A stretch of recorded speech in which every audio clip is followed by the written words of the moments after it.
You know how we do it here. We narrate, we analyze, we often judge, and we always pretend to know better and would do better. Hopefully. Joe and Beck are finally dating. I mean, the effort this guy put in, whew, work hard, get hard. No, that doesn't sound right. So now it's time for a new goal. He wants to be the one who really sees Beck. I mean, that's what Beck wants. She wants to be seen. I'll be that guy, the one who sees you. You deserve that after Benji. She deserves to know that she is special. So when it comes to sex, I don't know what that was. I want to come in, I do. But I'm gonna make us wait. You're worth waiting for. Ah, Mary. The idea of being special because a man does not want to F you on the first date. What more can a girl want? Honesty instead of tactics, but I know, fairy tales. Oh, did I feel special when I made a guy wait a full year before we got intimate? I barely turned 18, but still. I felt like, yes, I'm the one. Did you not know? I'm the one. Now I look back and I realize, silly me. I'm going to be honest, from my perspective, this is all very teenage, young adult type of approach to relationships and life in general, I guess.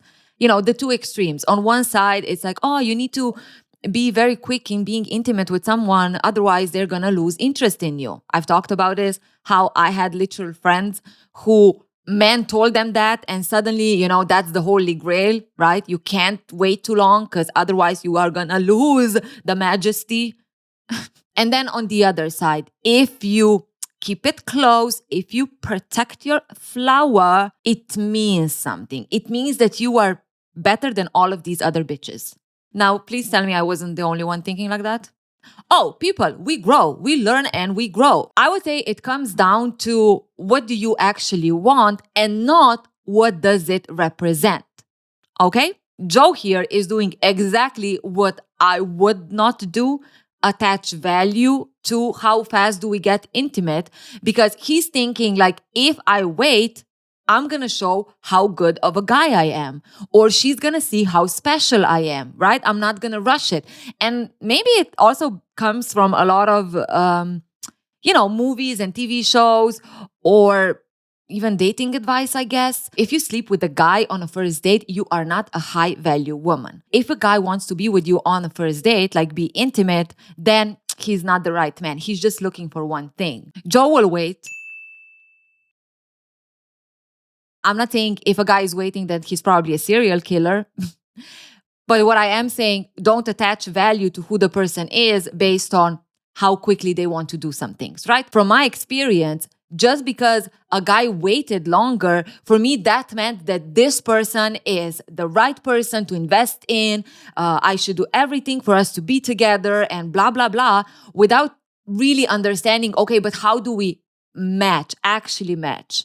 How is he actually as a person beyond how he sees me, or how I perceive he sees me because of the, not getting intimate too fast. Now, if I touch a little bit on the other side, especially women raised in regions that there are still kind of, or even families, right, where they have still kind of conservative thinking about intimacy and so on, it could quickly become that you start value yourself on purity, right? That's the value you have. And instead of focusing on the dynamics of the relationship, you are more focusing on how good you are because, you've been with one guy only. And look, I'm not going to pretend I was most definitely that person. Like, I thought that I was something because, I've been just with one guy for so many years. And boom, we ended the relationship. It had nothing to do with the quality of the relationship. But somehow, that one man purity aspect to it fucked me up for longer. I went a little bit on a rant here, but the point is, if a person is not so eager to get intimate and wants to wait, that's totally fine. But don't go from we need to get to know each other, to, oh my God, I need to prove myself that I'm good enough because look how valuable this person is. They are even waiting with the intimacy part just because they didn't want to F you on the first date. Okay. Beck is out with her friends, and so is Joe. It's just that no one knows about it. He's lurking in the back. But he's in for a treat. You see, he might think that Beck is someone who is not like her girlfriends. Friends kind of treat sex like it means nothing. Junk and Zoom. But you're different, aren't you? Beck actually hooked up with a guy. But no, not Joe. Some guy from Tinder, just a little down and dirty. Wait, what? What in the multiple dating or, I'm keeping this guy aside while I'm having fun with other people is going on here? If you know me by now, I'm not really into that as much. Oh, the minute you actually decide to be boyfriend and girlfriend, did they decide to be boyfriend and girlfriend? I think other people should be out the picture. Well, I guess they are dating, so they started the dating. Okay, if it's a start, then I don't really mind it. For me in general, if it goes beyond, texting here and there, first, second date, I would focus on one person. I think it's fair to both people and to be open about it. Joe is shocked by this revelation. He is still a maybe, but he also gets it. This is Beck's way of getting Benji out of the system. This is her process, and she's just exploring options. And that is totally okay. Love is patient and kind. And so am I, Beck. For you, I can be patient. Maybe this is your process. But we already know that Joe is a representation of all of our toxic beliefs and decisions. I'm not saying Joe's view of Beck or being open of seeing Beck as someone who just has options, right? She is exploring is wrong. But what could be interesting here is for Joe to understand or to maybe see a little bit more what kind of person Beck in this situation is. From Beck's perspective, clearly, she is not committed to anyone. She is not in an exclusive relationship with Joe. From her side, it makes sense. But from Joe's perspective, what he is seeing is Beck is dating him, right? They are starting their relationship, I guess, from his perspective. And she is hooking up with other people in the same time, while not hooking up with him. And tied with the meaning of when do you have sex, it could feel for Joe that he is even the special one, right? Or for someone like Joe. They actually want to get to know me and they actually want to do this. But with these other people, they're just using them for a quick satisfaction type of thing, right? But if Joe is someone who has different views and expectations, then this means that there's a mismatch. And the worst thing for Joe is to look at Beck and see, well, okay, I mean, it makes sense, right? We're not really exclusive. They can do whatever they want with other people. I'm just going to focus that this person realizes that I'm the one, right? I'm going to compete in this thing rather than having a conversation. For example, if I were dating someone and then find out that they're hooking up with other people, I wouldn't be like, but that's okay because we are not exclusive, one option, or the other option, oh my God, he's such a jerk. How can he even do this? Right? Because that's also a little bit just based on my perspectives. I would actually have a conversation with this person. So, hey, where do you see this going? Are you dating also other people? Like I said, nothing wrong with Beck, nothing wrong with Joe, as long as there is communication and transparency. So I see Joe as almost rationalizing the hurt that he experienced, with Beck dating other people or hooking up with other people with it's okay, she's going through this process. What do you think about the situation? Trying to forget that Joe is actual serial killer, but we're just using TV shows and movies to talk about real life things. And sometimes to just go a little bit crazy with our analysis. Joe looks at Beck and all he sees is a phase, okay? This thing that she's doing, hooking up with other people while dating him is just a way for her to, like I said, get Benji out of the system, and that is okay. One might say that he is, again, neglecting that Beck is her own person. that she does things because she wants to do it, not because this is just a phase in her life, you know? Silly lady, she thinks this is the solution. She thinks that this is what's going to help her, and okay, I'll wait it out. Dangerous. But as much as I'm hoping this is just a stage, a quick password search on your iCloud, you've been a busy girl, Beck. He might have eliminated Benji from the competition, but there are so many guys out there, and the approach is not let's just go out and kill everyone who gets in contact with Beck. He needs to make sure that she sees him as the one. That's how the competition will just go away. I'm not a maybe. I'm the one. Now, fortunately for him, Beck and her fling, or the hookup guy, actually did a little bit of an oopsie. They went a little bit wild and her bed broke. So Joe knows that she needs to buy a new bed. Like, she can't just keep on stacking books underneath. So he sends her a little message. Hey, I'm going out shopping. I need a new nightstand. Wanna join? You read my mind. Oh, is he a pro? How convenient for Beck. She thought that this is going to be a problem, but look at this. Joe is here to rescue again. The stars are speaking. First step of being a savior, checked. Second step, he needs to show her that he is not just Joe from bookstore. But I have to play this perfectly, and in order to do that, I gotta break out the big gun. He pulls up in this red Buick, and Beck is impressed. I mean, she didn't know that Joe has this type of car, which I guess meant something. Now, the third step is they need to go from, oh, this is just casual shopping, to Joe is the one. And the universe might be just in his favor. Beck is currently in some kind of writing group rivalry type of thing. And there's a colleague that is such a good writer. You know, she is her competition. And they had an assignment to turn in a short story. And this person already did it. And the short story is perfect. So that makes Beck feel a little bit self-conscious. She feels beaten before she even starts writing on her short story. Luckily for Beck, Joe is there to offer some support. When she asks him if he thinks she is unremarkable, Joe is happy to put her at ease. Why does that sound like he killed her? Unremarkable people don't worry about being unremarkable. And that makes Beck feel good.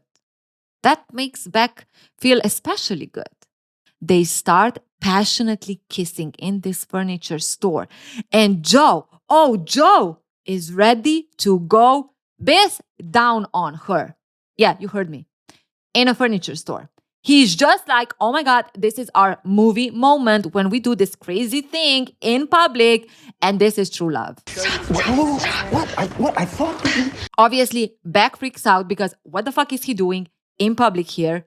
And also because, well, isn't he supposed to be this perfect guy who doesn't just want to do freaky stuff with her? Is he not the guy who continuously showed that he has respect for her, that he doesn't see her as an object, a sex object, and what, now he just want to get down on me in public? I guess I read that wrong. Well, it does make sense when Joe's whole act of let's not get intimate quickly is because he thinks that will make you feel like he's the one. Right? But the minute you give him the okay to get there, oh, he's going down. Beck is freaked out and Joe is also. Shit.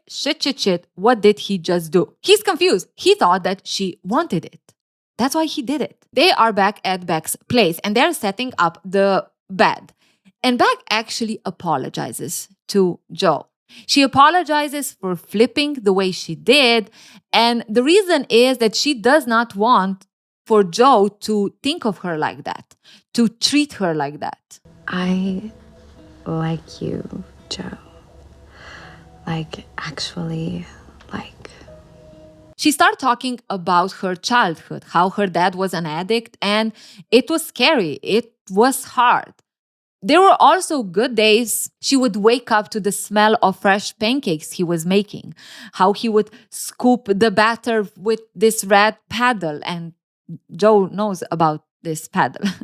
He knows from Benji. The whole call your daddy, spank me thing. She's kinky as shit. It's the one that Beck apparently likes to get spanked with. So I guess we are going with daddy issues when it comes to Beck and her relationship with Joe, or her attitude to relationships. Now, here's the thing. That is totally relevant, how do you say? How you treat people in life as an adult, especially when it comes to your fears, could come from, or does come from, how you raised up. What was the relationship that you saw growing up between your parents? Or if one of the parents left, and how that abandonment fears developed, right? The ladle would go back in the drawer, and I'd wait for the next good day until there weren't any more. Her dad, he never saw her being good enough, or her mom being good enough to actually change, to make a difference, right? To be a better father. So this ties into her low self-worth. But there is also this side where we do have a choice to not be pulled down by these experiences, especially if you're aware of it. There are ways to help ourselves, be it therapy or being your own, journey to self-awareness through books, through journaling, through understanding yourself a bit better, talking with other people, and so on. I think it is a choice when you just use that to justify your own actions and almost feel stuck in certain situations, in certain positions. For example, according to Beck, she only meets guys that don't really value her. And then, it's my dad. This is how I grew up, and it was hard, and that's why I have these issues. But then not choosing to actually work on it. Does that make sense? So Joe finds out that Benji was not lying, that there might be some daddy issues when it comes to Beck, and why is she the way she is. But he did got one thing wrong. It's not about Beck wanting to be spanked. It's about Beck wanting to feel safe. You want someone to make pancakes for you. And that's when the danger happens. When you do not take the responsibility of resolving some of your problems coming from childhood, and in this case, how Beck's dad was not there for her, and a man scoops in, and he's gonna be the one who's gonna show it to you. He's gonna be the one who's gonna save you. This is, though, different from someone helping you and supporting you in you going through certain things. But in Joe's case, it is clear that he just wants to be a savior. He understands her. He's going to show her. And Beck becomes vulnerable to that. Now, this vulnerability leads to them kissing again. But boom, it's Peach. She has a flare in her stomach, and she desperately needs someone to help her. And both we, as the viewers, and Joe are like, Paige, very convenient that you needed to stop by or get this flare the moment you knew Joe is at Beck's, because Beck told Peach about what they're doing. Joe, with his red Buick, is gonna take Peach and Beck to the hospital. There is a little bit of an issue because, Benji is in the back truck, but hopefully they're gonna manage. Now, unfortunately, Peach does get bothered by the awful smell that is coming from the back of the trunk. Oh, Joseph. So they leave the car and kind of go to the hospital on their own, and Joe is left behind. Now, on one hand, Joe could look at this and be upset how Peach ruined the moment, but he likes to look at things as opportunities, right? If this didn't work out, something else is opening. And he finally has a chance to get rid of Benji's body, okay? He has some time now, so let's get to work. But his plans get a bit interrupted. You see, he is back at home, and there is police at his door. That's him. The neighbor is complaining about how Joe is a creep, and he is hanging out or being, talking to his girlfriend's son, and that is just creepy. This is an ex-cop, this neighbor, and he knows, he can smell trouble from afar. Now, I haven't really talked about the neighbor and the neighbor's kids because I don't want to go into a story until it becomes relevant, but short update. He has a neighbor who is an ex-cop, but he is an alcoholic, and he continuously abuses his wife or his girlfriend. The girlfriend actually has a little kid, and Joe kind of developed some kind of, let's say, almost like a safe figure to this kid. He offers him food when he is always on the stairs outside, and he regularly brings him books. So it almost looks like Joe is a big brother to his little kid. He gets him because Joe himself grew up or was raised by someone who is abusive. But we'll get to it later on. So this neighbor is snitching on Joe. Potassium nitrate, 6 rolls of duct tape. You want to explain what all this is for? And Joe is smart. I know how this all must look. I know involving Paco is the wrong thing. I guess I was hoping I could make the world a better place. He opens the little door to go in the back of the building, and Joe doesn't have anything creepy. There's no body here or anything. He is actually gardening tomatoes, okay? Or some kind of vegetable, which makes the cops apologize to him. And he also sneaks in that how this neighbor is, they should look in this neighbor because sometimes he drinks a little bit too much and maybe he gets a little bit paranoid. And he's just helping the little kid to feel safe when they're screaming inside the apartment. Hey, I told you, I'm a parole officer, okay? We see guys like this all the time. He is a sicko. I feel it in my gut. Now, this whole situation is a very funny moment because we all know that Joe is a murderer, right? That Joe is the bad guy. And when this cop is yelling like, I know you, I can smell or I can see trouble from afar. I see that look in your eyes. He's right. He is right. But because this guy, this ex-cop himself is bad. You go back inside him. Just tell your mom I'm gonna be right there, okay, buddy? All right. It almost positions us to be on Joe's side. Like we're cheering for Joe rather for this cop. We're like, oh my God, this cop is such an asshole. Oh, you're right. You see how you got, put to your place? Not realizing this, he's in the right.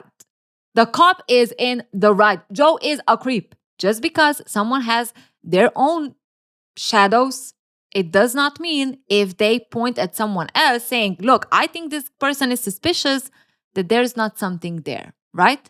How do they say? Where there's smoke, there's fire. We like to turn a blind eye to injustice happening when the person themselves is, or the victim themselves is a little bit of an asshole. Then you're like, I don't see anything. And if you're a YouTube junkie, many examples that happen right on this platform. Even Joe sees the irony of it all. She seems a little neglected. That's it. All right. Sorry to have taken up your time. People, they're easy to fool. Because he's a nice, kind, straight up looking guy, he's nothing to worry about. But the guy who's yelling at their kid in front of the cops, well, it's very easy to make him look even worse. People believe whatever supports their worldview, unfortunately. That's how Beck is also. Beck thinks she deserves a guy, or she deserved a guy like Benji. Beck thinks that she deserves Peach and her drama. But that's not the truth. Joe knows that Beck deserves more, but the thing is that it's too soon to have those kind of conversations. He needs to take it slow. I want to call and tell you, but I can't because there's a traditional waiting period between every goddamn communication when you're trying to date someone. I hate this generation. Yes, Mary. Did you have any doubts that Joe already knows what Beck needs and how she should live her life? Did you forget the memo that he's the one? It boils inside me when people have this attitude of, I know what is actually best for you, but you're not ready to hear it. So, I'm just gonna let you do your thing. Like, I get it. I get it falls into this not getting involved in things that are not your business. But on some level, it just feels so patronizing or so entitled. Like, I know, but yeah, it's not the time for you. I can see it being potentially different if the dynamics are, you're someone that went through a lot in life. You are like 50, 60 plus. You went through things and you are talking with someone who's 20 years old and they still have certain dreams and certain views of life. And you, as I imagine, as the older person, kind of, decide that I'm not going to now go all cynicism or pessimistic or trying to break their dreams. I mean, they're still young, they're forming their life and so on, right? But when it comes to even like peers or even people that are in same situations and then they have that approach, like Joe having that approach with Beck just because he sees Beck as this poor little girl and he's the savior, it's kind of like, Bis, please, you're not an elder in this community. How do you feel about this? Where is the line? Where is it you just consciously don't want to express certain things because you see it's not the right time? And when is it that you're just being a bit condescending toward the other person without even realizing? Peach and Beck are together and thank God Peach is feeling better. She actually wants to grab a bite. But Beck is not so keen on it. You see, Beck doesn't really appreciate how Peach sees Joe and how she treats him. Just because he's a guy who works at a bookstore and doesn't have all this money or prospect to have money. Peach, on the other side, is just looking after Beck. I mean, Beck deserves someone better. Beck deserves someone who can take care of her. So you can write, be free, happy. Not someone like Joe and his financial limitations. If I haven't mentioned before, yeah, Peach is not the peachiest. Should really get home. Glad you're feeling better. Beck is at home and she's calling Joe. But little does she know, Joe is in a little bit of a pickle. You see, he is burying a body. Benji, to be precise. It's kind of late at night. He is in the woods, but go figure. There has to be that perfect couple who take care of their health. Right when Joe is trying to cover his evidence, okay? Why can't people just enjoy sitting at home watching Netflix? Sure, it's nature. We are all Bis. It's dark and it's the woods. Actually, me and my man, one time, found ourselves in that situation because we went camping because we are, healthy and active and adventurous, and it scared the shit out of me. It was at the beginning of the relationship, so the shit part didn't really go out. I had to compose myself. But yeah, it wasn't nice. Later on, I actually found out that he was scared as I was. Perfect match. Now, Joe. Oh, Joe is not handling this well. What do you think? I think you complain about not being able to write, but then you drop everything for some medical emergency, which, by the way, many believe to be psychosomatic in origin. I meant about you coming over. He is very annoyed. And while he's trying to handle this situation with burying the body while there are people coming, right, in his direction, and talking with Beck on the phone, I mean, somewhere it had to blow, right? The lid had to open and the steam had to steam. You're sending some mixed messages, right? I'm trying to do what you want, but I can't tell what that is. Like, build you a bed, be with you on the bed, drop you on the block because your friend is asking and not very... Seriously, Joe, shut up. Beck is shooked because, boy, I just wanted to invite you to come on over. No one asked you about your opinion about my life or what do I do and how do I do it. Chill. The contrast between the composed, chill, all-knowing, wise Joe versus the panicked, stressed little Joey is starking. Is that a word? Also, not so uncommon with fake people. Sooner or later, that mask does fall off. Maybe just for a moment, but if you caught it, don't pretend you didn't. And after everything, after he ends the call and he manages to save himself, so not get discovered. You're welcome to join if you like.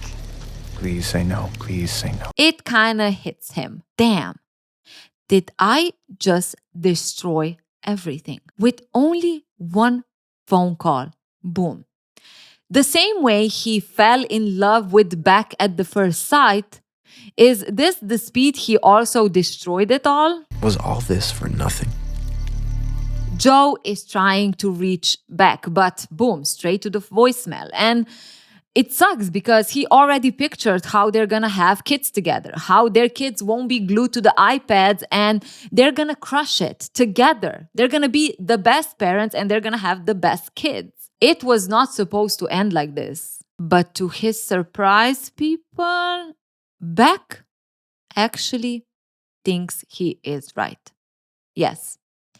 They finally get to talking, and she even apologizes to him. Okay, so I hate to admit it, but you were right. A little bit. Does she hide behind her friends? Yes. Would she use them as an excuse not to write?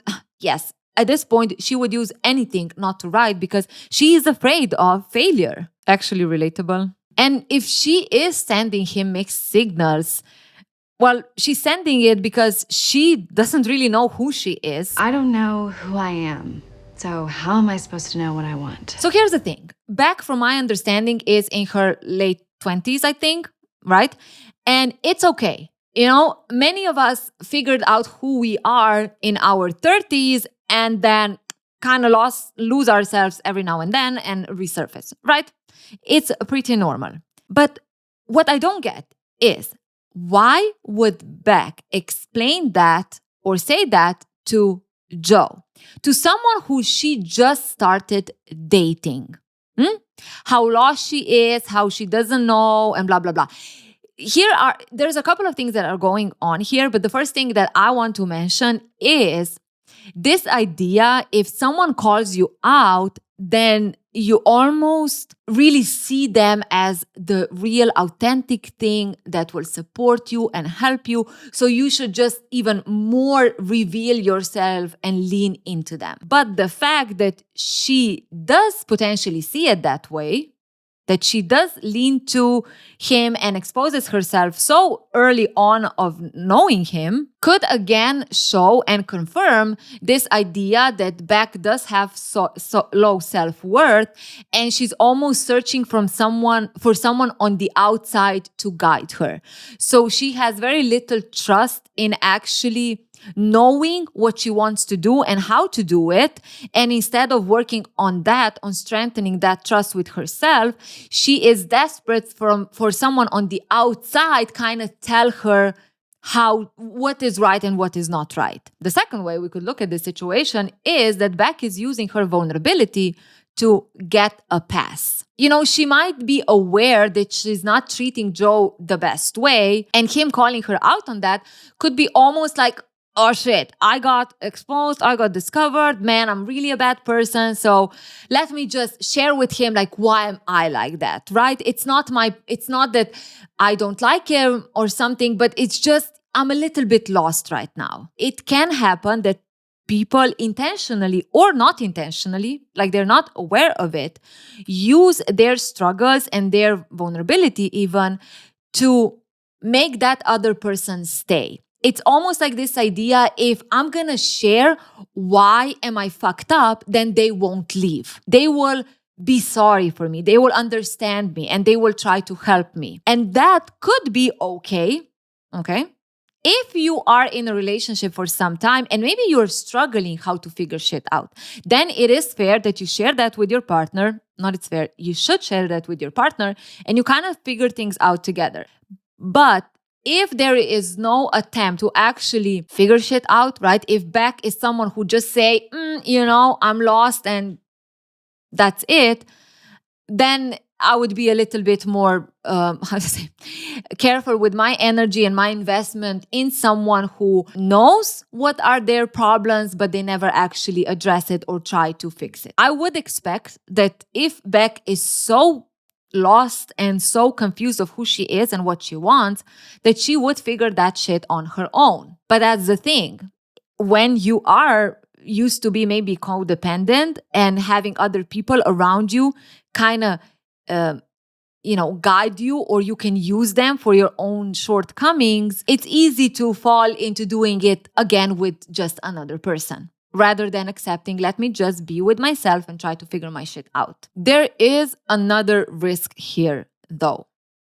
Let's say that Beck falls into the group where She is not trying to use her vulnerability to manipulate Joe and make him stay. And she's genuinely just being open with him, just sharing who she is, where she is at, and, putting the cards on the table. What can happen is the same effect as he's a good guy because he doesn't want to have sex with me early on. Because Joe so far presented himself as caring and supportive and being there for her, she automatically decided that he is safe enough for her to be so vulnerable with him. Calling her out like that, though Joe didn't do it intentionally, but it was, a consequence of his stress, made it even more real. Oh my God, he really cares about me because he's gonna tell me like it is. She associates all of that from her perspective and paints this picture of Joe being a good guy and good for her, and she is safe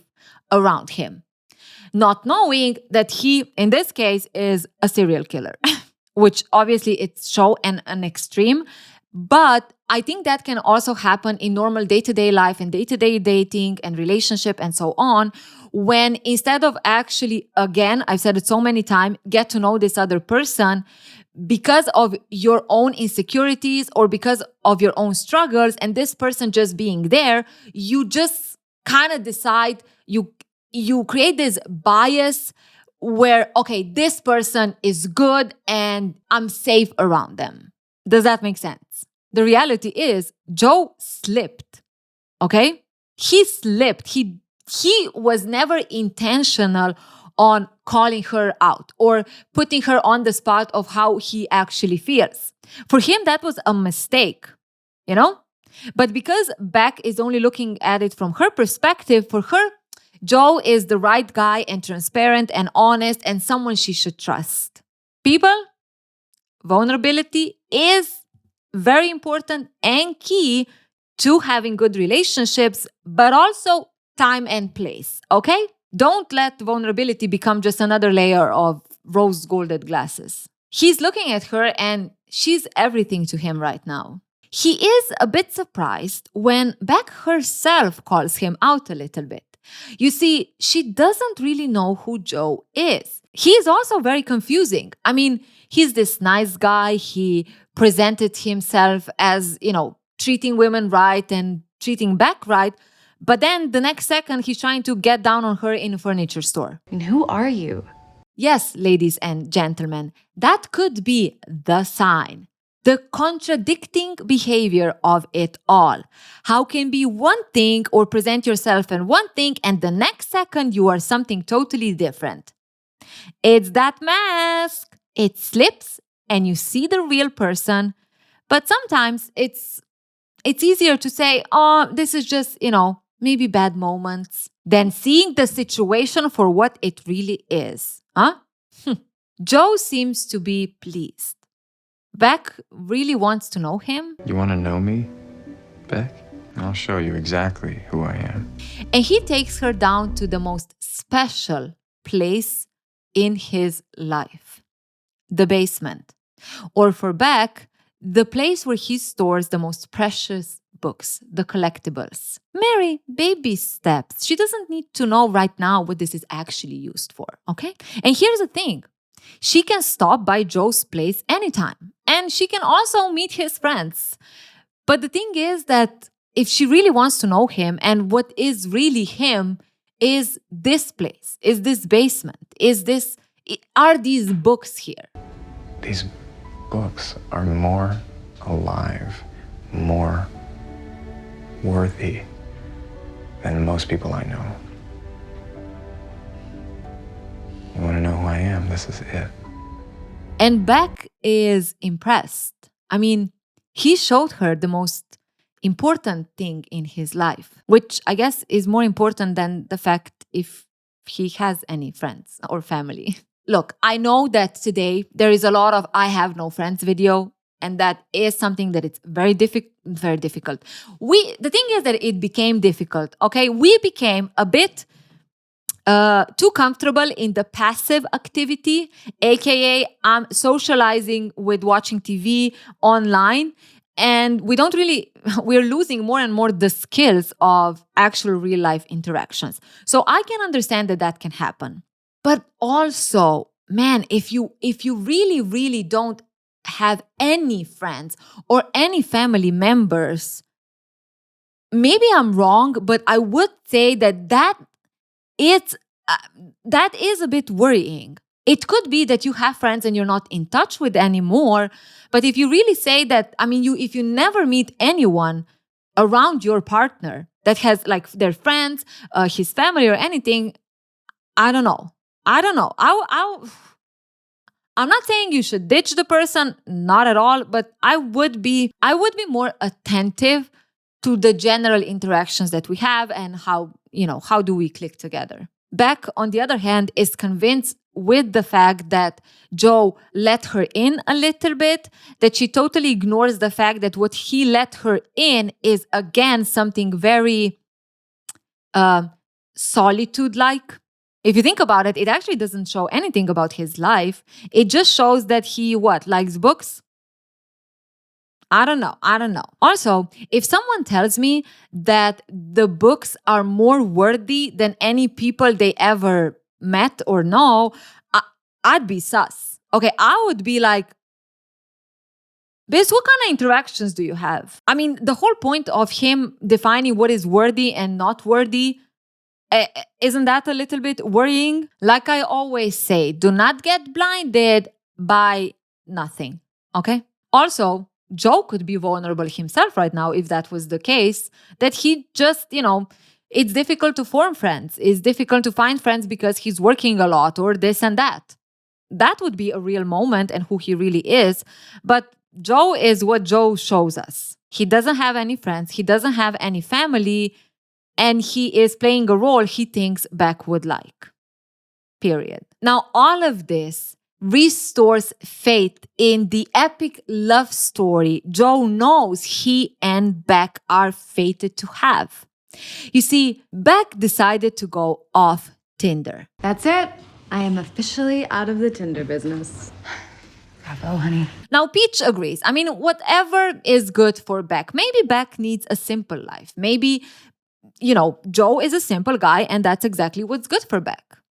But Beck doesn't see Joe as simple. Maybe I should be looking for that. Joe isn't simple. He's different.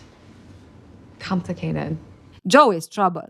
Look, the second you're starting to look at the person you are getting to know as different and complicated, and I want to know more, just know it's more about the desire for you to be special than it is about this actual person or this relationship. And I rest my case. But as much as Peach is trying to be happy for Beck, she does notice another strike against Joe.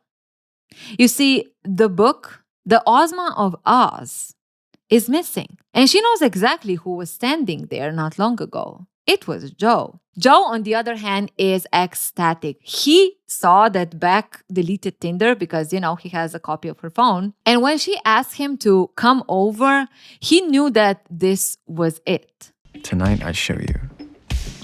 I'm the one. But will this epic love story also have a grand finale? We'll see about that. And remember, trust your individuality.